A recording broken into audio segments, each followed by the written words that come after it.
Hello good morning दोस्त, Ravi online classes में आपका स्वागत है। इस वीडियो में देखेंगे मॉडल प्रैक्टिस सेट संख्या 42। पूरे 100 क्वेश्चन देखिएगा और पीडीएफ प्रिंट करवा के मिलाइएगा और जो डिस्कशन होगा सुनिएगा या लिख सकते भी हैं। ब्राउजर एक सॉफ्टवेयर है दोस्तों, एक web browser world wide web www एक सूचना संसाधनों को पुनः प्राप्त करने और ट्रैप्स को करने के लिए एक सॉफ्टवेयर अनुप्रयोग होता है जो इंटरनेट पर वेब पेज खोजने के लिए किया जाता है। ब्राउजर एक सॉफ्टवेयर है जो इंटरनेट पर वेब पेज खोजने के लिए प्रयोग किया जाता है। तो ऑप्शन नंबर क्या हो जाएगा? सी। भारत का सुपर परम कंप्यूटर कहाँ स्थित है? तो पुणे में। कहाँ स्थित है? पुणे में। सुपर कंप्यूटर परम को centre for development of advance computing Pune द्वारा डिजाइन और विकसित किया गया है, जो पुणे में। कहाँ में है? पुणे में।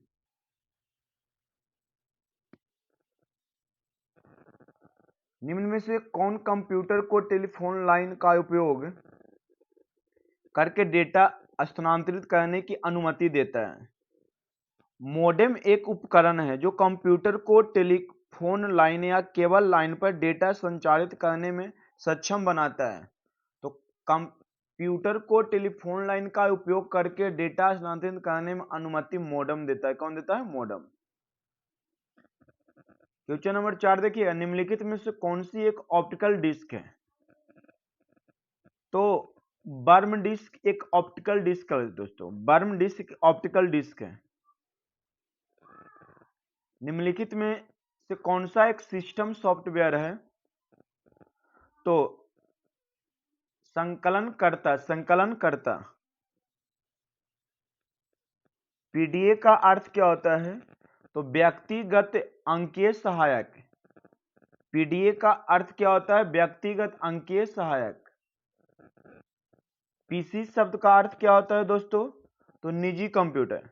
पीसी एक व्यक्तिगत कंप्यूटर है जिसका उपयोग अंतिम उपयोगकर्ता द्वारा अपने व्यक्तिगत कार्य के लिए किया जाता है। यह आज के समय में औसत क्षमता का कंप्यूटर है और एक समान उपयोगकर्ता की बुनियादी जरूरतों को पूरा करने के लिए बनाया गया है। जो पीसी शब्द का अर्थ होता है पर्सनल कंप्यूटर या व्यक्तिगत कंप्यूटर, इसी को बोलते हैं निजी कंप्यूटर। इंटरनेट एड्रेस में एचटीटीपी पद का सही विस्तार क्या होता है? मतलब एचटीटीपी का फुल फॉर्म क्या होता है? तो हाइपर टेक्स्ट पर हस्त शिष्टाचार। हाइपर टेक्स्ट पर हस्त शिष्टाचार। कंप्यूटर की दूसरी पीढ़ी का काल क्या है? दोस्तों, कंप्यूटर की पहले पीढ़ी की कार्य कहा जाए तो 1946 से 1958 तक है। 1958 तक है। और दूसरी की बात कहा जाए तो 1959 से 1964 तक है।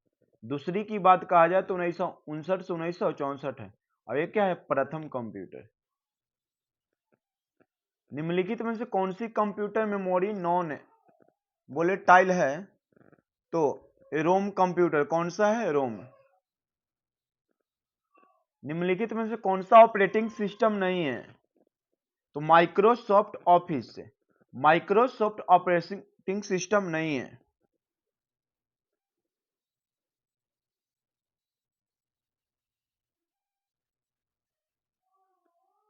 Question number 12, Unix operating system 1970 के दशक में किसके द्वारा विकसित किया गया था? तो बेल लैब्स के द्वारा। बेल लैब्स के द्वारा।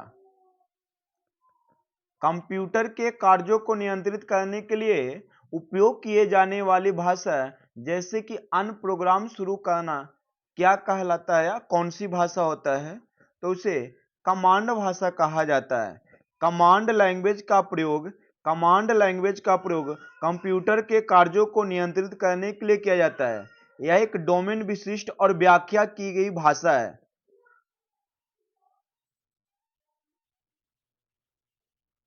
कंप्यूटर साइंस में VoIP का मतलब क्या होता है? तो इंटरनेट प्रोटोकॉल पर आवाज, इंटरनेट प्रोटोकॉल पर आवाज, तो ऑप्शन नंबर क्या हो जाएगा बी। इनमें से कौन सा वेब ब्राउजर नहीं है? तो लिनक्स वेब ब्राउजर नहीं है, Chrome, safari, Firefox web browser है। अब यहां से हिंदी यानी जीके है। पंडित बिरजू महाराज का संबंध किस नृत्य से है? तो पंडित बिरजू महाराज का संबंध कथक से है। किससे है? कथक से है। पंडित बिरजू महाराज लखनऊ घराने से बिलोंग करते हैं। ये हमारे पंडित बिरजू महाराज का निधन जनवरी 2022 में हुआ है। उसका संबंध कथक से, जो लखनऊ घराने से थे। वे प्रसिद्ध कथक नर्तक अच्छन महाराज के पुत्र थे। अच्छन महाराज के पुत्र थे। इनके चाचा का नाम लच्छू महाराज और शंभू महाराज था। WHO का पूरा नाम क्या होता है? तो WHO को पूरा नाम होता है वर्ल्ड हेल्थ ऑर्गेनाइजेशन, विश्व स्वास्थ्य संगठन। तो ऑप्शन नंबर क्या हो जाएगा ए, विश्व स्वास्थ्य संगठन। इसकी स्थापना 1948 ईस्वी में किया गया था दोस्तों। इसका मुख्यालय जिनेवा के स्विट्जरलैंड में है। स्विट्जरलैंड में जिनेवा में है, जो स्विट्जरलैंड में पड़ता है। अंग्रेजों ने भारत में अंग्रेजी शिक्षा का माध्यम कब बनाया? तो 1835 ईस्वी। 1835 में अंग्रेजों ने भारत में अंग्रेजी की शिक्षा को माध्यम बनाया। विलियम बेंटिक भारत के गवर्नर जनरल और लॉर्ड मैकाले ने भारत में अंग्रेजी शुरू करने का फैसला किया था। भारत और चीन के बीच सीमा को किस रेखा के नाम से जाना जाता है? तो मैकमोहन रेखा के नाम से जाना जाता है। यह मैकमोहन रेखा भारत और चीन के बीच की सीमा रेखा है। 1914 में शिमला सम्मेलन में हेनरी मैकमोहन द्वारा प्रस्तावित किया गया था, जिसे ब्रिटिश और तिब्बत प्रतिनिधियों के बीच हस्ताक्षर किया गया था। हालांकि चीन इस सीमांकन को स्वीकार नहीं करता है। और रेड क्लिफ रेखा भारत और पाकिस्तान के बीच है। और नियंत्रण रेखा जहां कश्मीर के क्षेत्र को नियंत्रण के उद्देश्य से विभाजित किया गया है।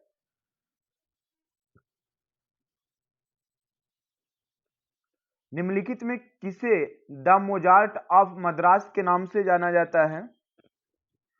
तो AR रहमान को द मोजार्ट ऑफ मद्रास के नाम से जाना जाता है। तो ऑप्शन नंबर क्या हो जाएगा ए। भारत का पहला विश्व विरासत शहर का दर्जा यूनेस्को द्वारा निम्नलिखित में किस शहर को दिया गया था? तो सबसे पहले अहमदाबाद को दिया गया था। अहमदाबाद यूनेस्को द्वारा मान्यता प्राप्त भारत का पहला विश्व विरासत शहर है। क्वेश्चन नंबर 22, जब तार की लंबाई दुगनी हो जाती है तो ए मीटर पढ़ना से कम हो जाता है। देखिए, जब तार की लंबाई दुगनी हो जाएगी तो ए मीटर पढ़ना आधा से कम हो जाएगा। आधा से क्या हो जाएगा? कम हो जाएगा। परमाणु के अंदर एक प्रोटॉन पर एक न्यूट्रॉन को बल लगाता है। परमाणु के अंदर एक प्रोटॉन पर एक न्यूट्रॉन जो बल लगाता है, तो वह कौन सा बल होगा दोस्तों? तो उसे नाभिकीय बल कहते हैं। मानव पाचन तंत्र में डॉट डॉट पित्त स्रावित करता है। तो मानव पाचन तंत्र में यकृत पित्त स्रावित करता है। यकृत जो है वो पित्त स्रावित करता है। पित्त कौन स्रावित करता है? यकृत। यकृत मानव पाचन तंत्र में पित्त का स्राव करता है। हाल ही में भारत की 84वीं ग्रैंड मास्टर कौन बनी है? तो वैशाली रमेश बाबू। वैशाली रमेश बाबू।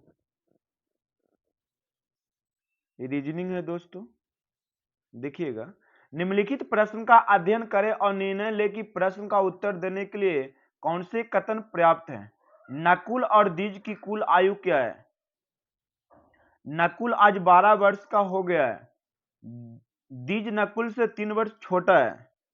नकुल आज 12 वर्ष का हो गया है, द्विज नकुल से 3 वर्ष का छोटा है। इस प्रकार द्विज की उम्र 9 वर्ष होगा और कथन 1 और कथन दोनों साथ में पर्याप्त है, इसलिए विकल्प बी नंबर सही होगा। कथन 1 और कथन 2 साथ में पर्याप्त है। यदि दक्षिण दक्षिण पूर्व बन जाता है तो उत्तर क्या होगा? देखिए, यदि दक्षिण है जो दक्षिण पूर्व बन जाता है तो उत्तर क्या बन जाएगा? तो इस प्रकार रोटेट होगा तो क्या हो जाएगा? उत्तर पश्चिम। क्या बन जाएगा? उत्तर पश्चिम। उत्तर पश्चिम। तो ऑप्शन नंबर क्या होगा? डी। Option number D. यदि प्लस का अर्थ भागा है, यदि प्लस के जगह भागा कर दिया जाए और माइनस का अर्थ गुना है, माइनस की जगह गुना कर दिया जाए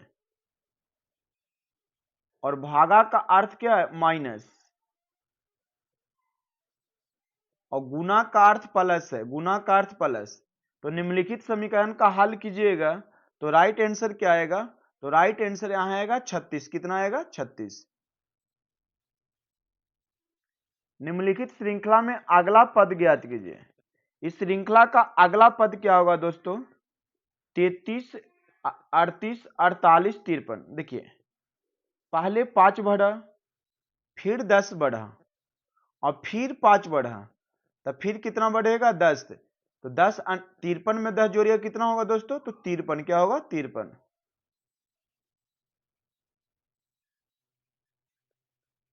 निम्नलिखित कथनों को निष्कर्षों को पढ़िए और फिर निर्णय लीजिए कि दिए गए निष्कर्षों में कौन सा निष्कर्ष कथनों को तार्किक रूप से अनुसरण करता है।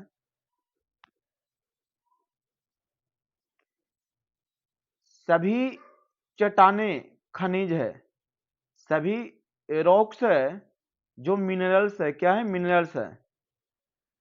और सभी खनिज अयस्क है। सभी खनिज क्या है? अयस्क, ओरेस है, ओरेस। तो निष्कर्ष कहता है सभी चट्टानें अयस्क है, सभी चट्टानें अयस्क है, यह बात सच है। सभी खनिज चट्टानें हैं, असत है, यह संभव है लेकिन निश्चित नहीं है।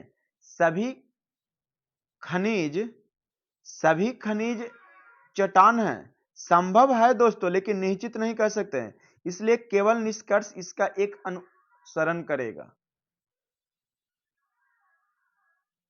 तो ऑप्शन नंबर क्या हो जाएगा? इसका राइट आंसर बी होगा।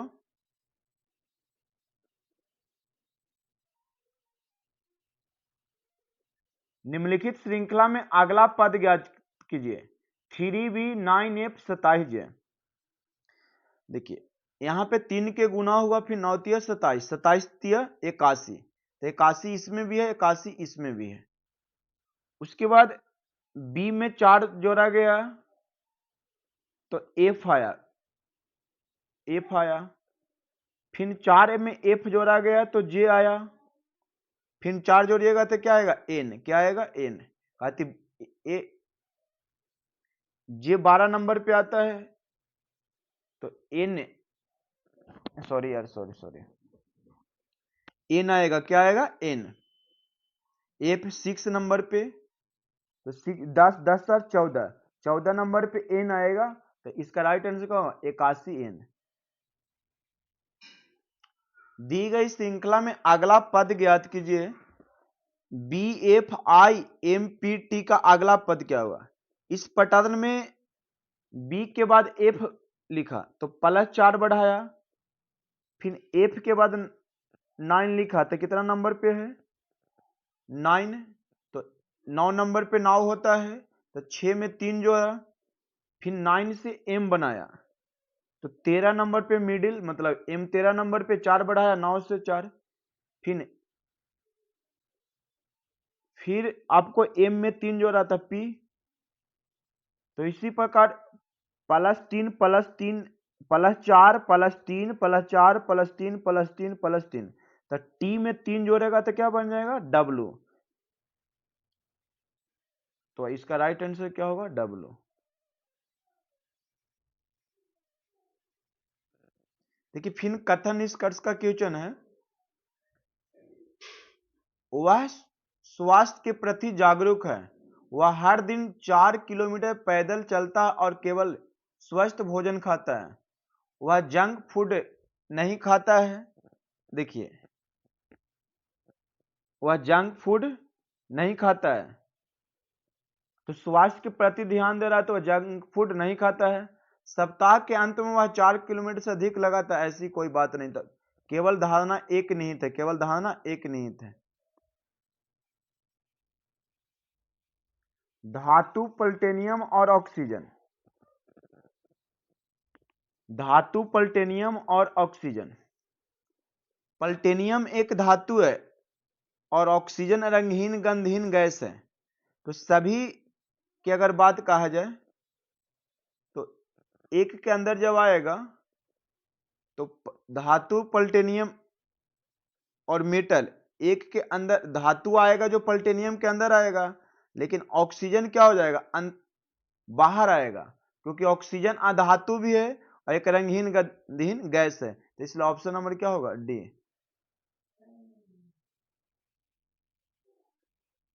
क्वेश्चन नंबर 5, कौन सा इस समूह से संबंधित नहीं है?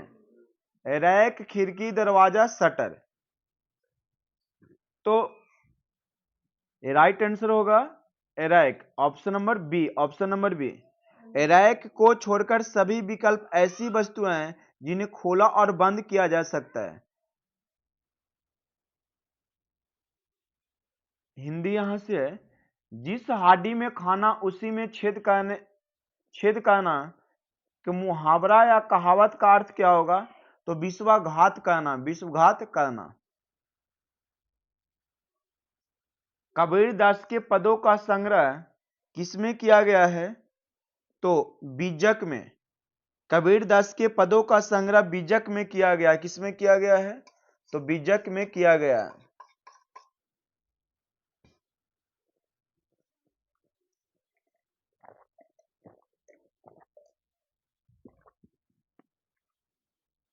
मेरी जेल डायरी कृति के लेखक कौन है? तो जयप्रकाश नारायण। मेरी जेल डायरी का लेखक कौन है? जयप्रकाश नारायण। निम्नलिखित में अनेकार्थ शब्द क्या है? तो निशा क्या होगा? निशा। निशा का अर्थ है रात्रि, हल्दी। निशा का अर्थ क्या होता है? रात्रि, हल्दी। तोपची में कौन सा प्रत्यय है दोस्तों? तो तोपची में ची प्रत्यय है। क्या होगा? ची। महर्षि का संधि विच्छेद क्या होता है? तो महा प्लस ऋषि, महा प्लस ऋषि। इनमें से किस समूह में सभी शब्द शुद्ध लिखा है? तो प्रकृति, पुनर्जन्म, भर्त्सना, वलिष्ठ। लिखा हुआ सब में सही, सब में लिखा हुआ है, लेकिन शुद्ध लिखा कौन सा हुआ? तो प्रकृति, पुनर्जन्म, भर्त्सना, वलिष्ठ। Option number B. द्वंद्व समास का उदाहरण बताइए। तो दिन दहीन हो जाएगा। क्या हो जाएगा? दिन दहीन। गंगा हिमालय से निकलती है वाक्य में रेखांकित शब्द में कौन सा कारक है? तो यह हो जाएगा अपादान कारक। क्या हो जाएगा? अपादान कारक। सर्वनामिक विशेषण बनते हैं सर्वनाम से। सर्वनामिक विशेषण किससे बनते हैं? सर्वनाम से। क्वेश्चन नंबर 46 देखिएगा। Choose the correct preposition from the given option to fill in the blanks. Is the rule applicable? Daughter, all of use. तो इसका राइट आंसर हो जाएगा टू लगेगा। क्या दोस्तों लगेगा? To. Choose the right suffix for the given word break. तो क्या होगा इसका? तो यहां इन होगा। क्या होगा? इन। Select the correctly spelled word. तो 48 का राइट आंसर होगा बाउंड्री। क्या होगा? राइट पूछ रहा थी वर्ड क्या होगा, तो बाउंड्री ये लिखा हुआ सही है।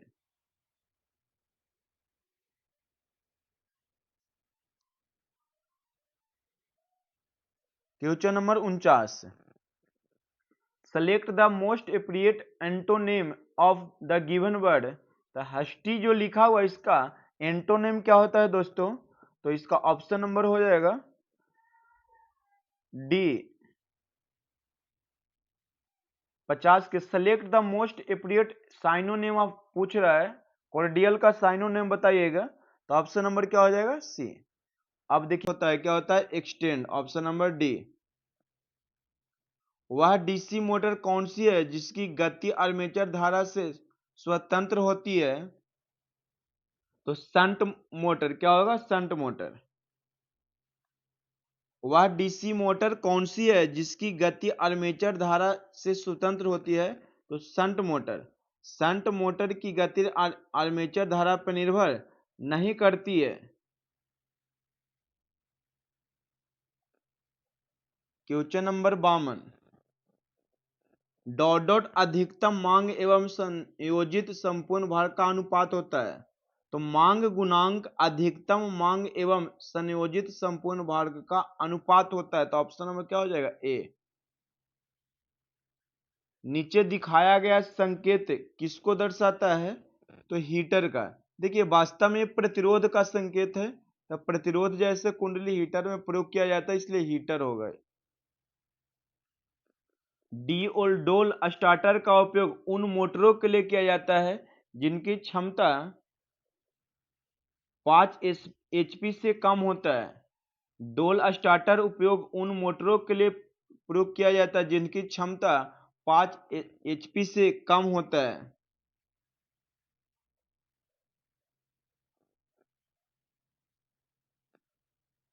निम्नलिखित में से कौन सा 3 चरण प्रेरण मोटर का सच नहीं है? तो यह स्वयं प्रारंभिक और रनिंग कुंडलियों की आवश्यकता होती है, यह सच नहीं है, इसलिए ऑप्शन नंबर क्या होगा? सी। प्रत्यावर्ती धारा समीकरण I बराबर 42.42 साइन 50 पाई टी है, तो औसत मान क्या होगा?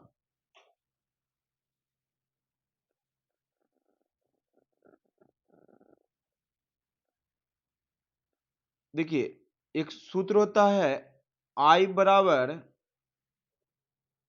IM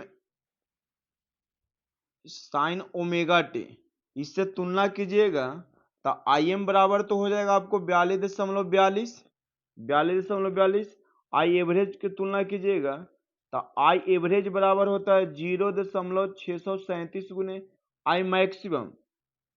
यहाँ मैक्सिमम दिया है 42.42, तो गुना कीजिए तो क्या आएगा? तो 27 आएगा। तो इसका राइट अकॉर्डिंग टू क्वेश्चन देखा जाए तो इसका राइट आंसर आएगा 42.42, लेकिन यहाँ पे ऑप्शन सी होगा। कितना हो जाएगा? सी, 27 एम्पियर। किन स्थितियों में द्विमार्गी सिंगल पोल स्विच नियंत्रित करता है? तो एक तार को दो स्थितियां में कंप्लीमेंटेशन के नियमानुसार 0 बार तुल्य है। तो एक के लिए, किसके लिए? एक के लिए।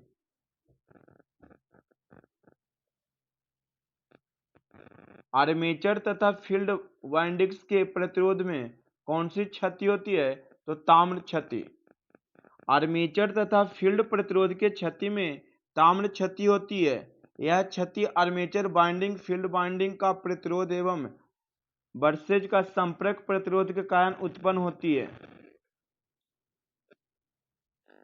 स्लिप्ड फेज इंडक्शन मोटर की रनिंग और स्टार्टिंग वाइंडिंग कितने कोण पर स्थापित होती है?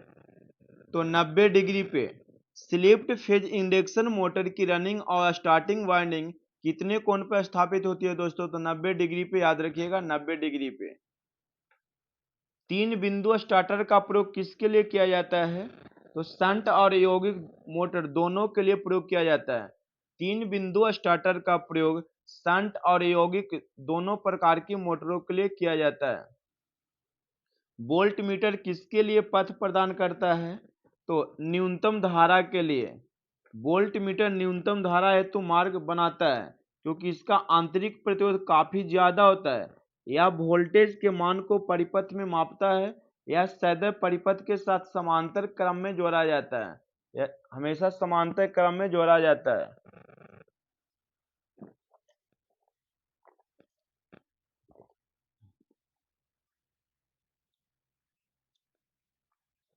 पाँच किलोवाट डीसी मशीन के लिए आर्मेचर वाइंडिंग प्रतिरोध का लगभग मान कितना होता है? तो 0.15 ओम। डीसी मशीन का आर्मेचर प्रतिरोध 0.15 से 15 तक होता है। अंत 5 केवी डीसी मशीन का आर्मेचर प्रतिरोध 0.15 ओम होगा। कितना होगा? 15 ओम होगा। और डीसी मशीन के फील्ड या शंट बाइंडिंग का प्रतिरोध 100 ओम तक होता है। क्वेश्चन नंबर 64, किसी ट्रांसफार्मर के प्रति वोल्ट फेरो की संख्या 6 है। प्राथमिक वोल्टता 110 है। यदि V2 50 वोल्ट हो तो प्राथमिक तथा द्वितीयक बर्तनों की संख्या ज्ञात कीजिए।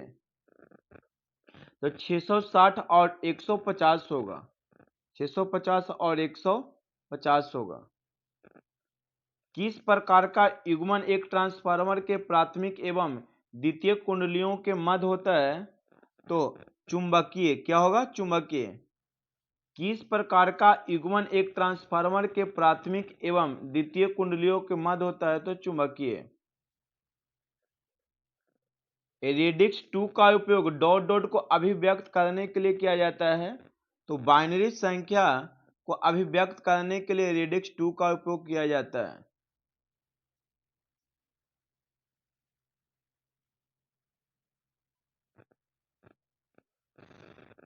वितरण केंद्र से उपभोक्ता तक पहुंचाने वाली लाइन को सर्विस लाइन कहते हैं।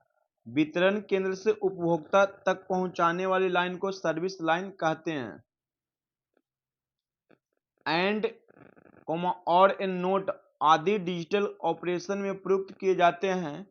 तो स्विच प्रयोग किए जाते हैं। एंड गेट, और गेट, नोट गेट आदि डिजिटल ऑपरेशन में प्रयुक्त किए जाते हैं। स्विच। क्या प्रयोग किए जाते हैं? स्विच। रेलवे लोकोमोटिव में किस प्रकार की डीसी मोटर का उपयोग उच्च रोधन वाले बला घूर्णन के कारण किया जाता है? तो श्रृंखला मोटर। क्या? श्रृंखला मोटर। रेफ्रिजरेशन व टाइमित्र यंत्र में प्रयुक्त मोटर है। रेफ्रिजरेशन व टाइमिंग यंत्र में प्रयुक्त मोटर कौन सा होता है?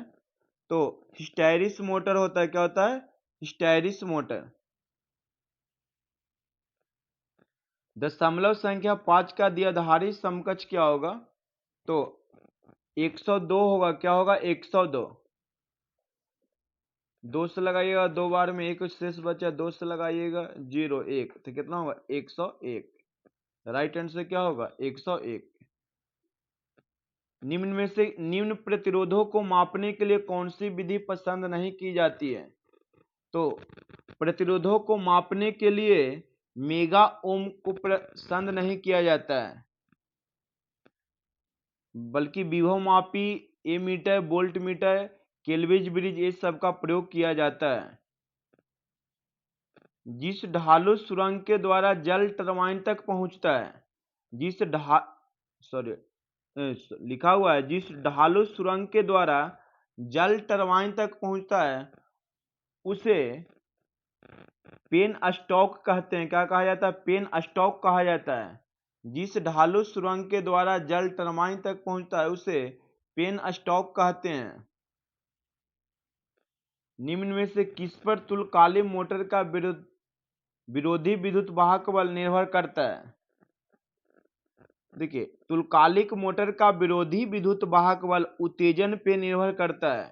तुल्यकालिक मोटर का विरोधी विद्युत वाहक बल उत्तेजन पे निर्भर करता है। ट्रांसफार्मर को एडी करंट क्षय से रक्षित करने हेतु क्रोड को सॉफ्ट आयरन से बनाया जाता है। ट्रांसफार्मर को एडी करंट क्षय से रक्षित करने हेतु क्रोड को सॉफ्ट आयरन से बनाया जाता है। डीसी मोटर का शुरुआती प्रतिरोध आमतौर पर डॉट डॉट होता है। तो डीसी मोटर का प्रतिरोध आमतौर पर बहुत कम होता है। क्या होता है? बहुत कम होता है। स्विचों को डॉट डॉट स्विचों को एस सीरीज के रूप में वर्गीकृत किया जाता है। तो यहाँ पे कंट्रोलिंग होगा दोस्तों, क्या होगा? Controlling, option number D. आरोपित विद्युत वाहक बल तथा डीसी मोटर में प्रेरित विद्युत वाहक बल की आपस में क्या प्रतिक्रिया होती है? तो विरोध करने वाला होता है। क्या होता है? विरोध करने वाला। आरोपित विद्युत वाहक बल तथा डीसी मोटर में प्रेरित विद्युत वाहक बल की आपस में क्या प्रतिक्रिया होता है? तो विरोध करने वाला होता है। किस प्रकार का इस्पात क्रोड के निर्माण के लिए उपयुक्त होता है? किस प्रकार का इस्पात क्रोड के निर्माण के लिए उपयुक्त होता है? तो उच्च चुंबकशीलता तथा निम्न हिस्टैरिस क्षति रखता हो। तो क्या हो जाएगा? Option number C. यदि एक दिष्ट धारा जनरेटर की चाल को बढ़ाया जाए तो जनित्र विद्युत वाहक बल होगा। यदि एक दिष्ट धारा जनरेटर की चाल को बढ़ाया जाए तो जनित्र विद्युत वाहक बल क्या होगा? तो बढ़ता है। क्या होगा? यदि दिष्ट धारा जनित्र की चाल को बढ़ा दिया जाए तो जनित्र का विद्युत वाहक बल क्या होगा? बढ़ता है।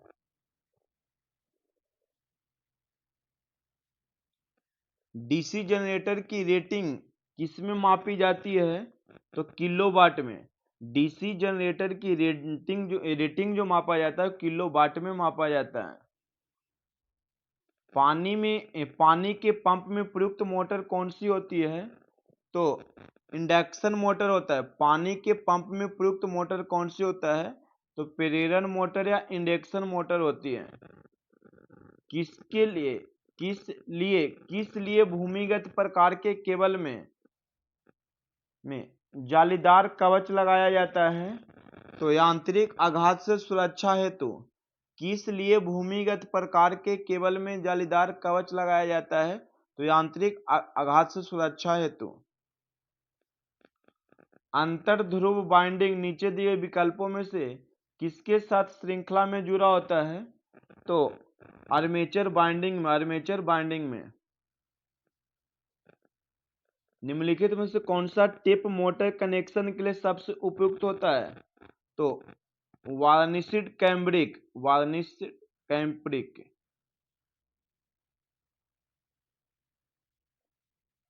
एक 4 ध्रुव 3 फेज वाला प्रेरण मोटर 50 हर्ट्ज आवृत्ति वाले एक आपूर्ति से संचालित होता है। तो उस गति की गणना कीजिए जिस पर स्टेटर का चुंबकीय क्षेत्र घूमता हो। तो इसका राइट आंसर हो जाएगा 1500 आरपीएम। कितना हो जाएगा? 1500 आरपीएम। देखिए तुल्यकालिक गति पर घूमता है तो आपको पता है कि एनएस बराबर होता है 120 एफ बटा पी। तब पी पोलो की संख्या दिया हुआ है, हर्ट्ज दिया हुआ है, तो निकालिएगा एनएस तो 1500 आरपीएम आएगा। Option number B.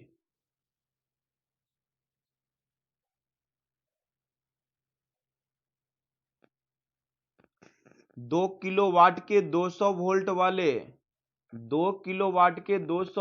वोल्ट वाले जनित्र डीसी में कितनी धारा तक की लोड की आपूर्ति करता है?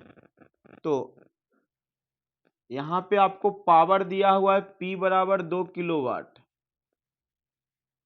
किलोवाट। वोल्टेज दिया हुआ है तो आपको पता है कि P बराबर VI होता है। तो लोड की आपूर्ति कह रहा है तो IL बराबर हो जाएगा दोस्तों P बटा V। यहाँ से निकालिएगा तो 10 एम्पियर आएगा, मतलब धारा कितना आएगा? 10 एम्पियर। अर्ध तरंग दिष्टकारी का आउटपुट क्या होता है? तो संपंदित होता है, संपंदित होगा। क्या होगा? तो ऑप्शन नंबर बी। यदि डीसी शंट मोटर के क्षेत्र को चलते समय खुला है तो गति क्या होगा? तो मोटर गति खतरनाक रूप से उच्च होगा। यदि डीसी शंट मोटर के क्षेत्र को चलते समय खुला है तो मोटर की गति खतरनाक रूप से उच्च होगा। एक पूर्ण तरंग कार्य के लिए उच्चतम प्रतीप वोल्टेज क्या होगा? तो 2E होता है। क्या होता है? 2E। एक शुद्ध प्रेरक परिपथ में यदि सप्लाई आवृत्ति में 1/4 कमी कर दी जाती है तो विद्युत धारा क्या होगा? तो 4 गुना अधिक हो जाएगी।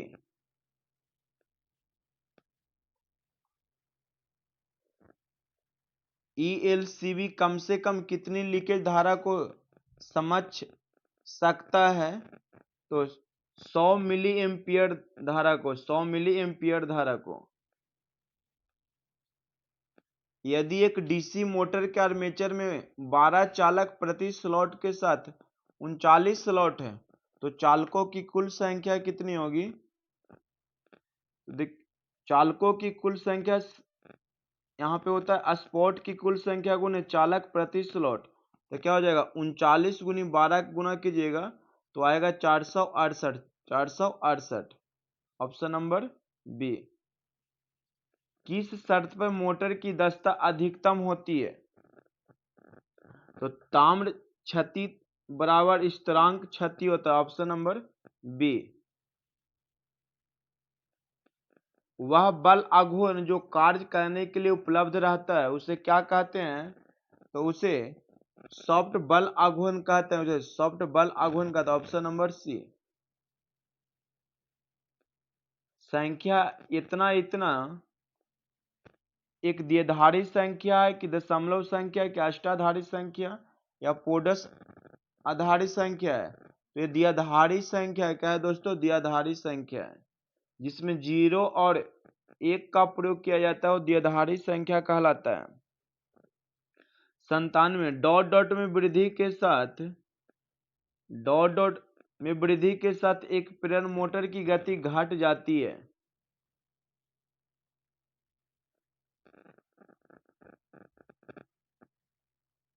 तो भार के साथ क्या होता है? भार के साथ। कौन सी वोल्टता सिंक्रोनस मोटर के रोटर को दी जाती है? तो 100 एम्पियर 250 VDC। तो ऑप्शन नंबर क्या होगा? सी। 4 ध्रुवों वाले डीसी जनरेटर 1800 आरपीएम पर चल रहा है तो आर्मेचर में धारा की आवृत्ति क्या होगा? 4 ध्रुवों वाले डीसी जनरेटर 1800 आरपीएम पर चल रही है तो आर्मेचर में धारा की आवृत्ति क्या होगा? आपसे एफ पूछ रहा है, पी बराबर दिया हुआ है 4 और एन बराबर दिया हुआ 1800 आरपीएम। तो आर्मेचर में एफ बराबर पूछ रहा है तो लगा दीजिएगा एन बराबर 120 एफ बट्टा फी। एन बराबर 120 एफ बट्टा पी। तो इसका राइट आंसर हो जाएगा आपको, निकालिएगा तो 60 हर्ट्ज आएगा। कितना आएगा? 60 हर्ट्ज। लेकिन ऑप्शन में 60 हर्ट्ज नहीं है तो क्या होगा? कोई नहीं।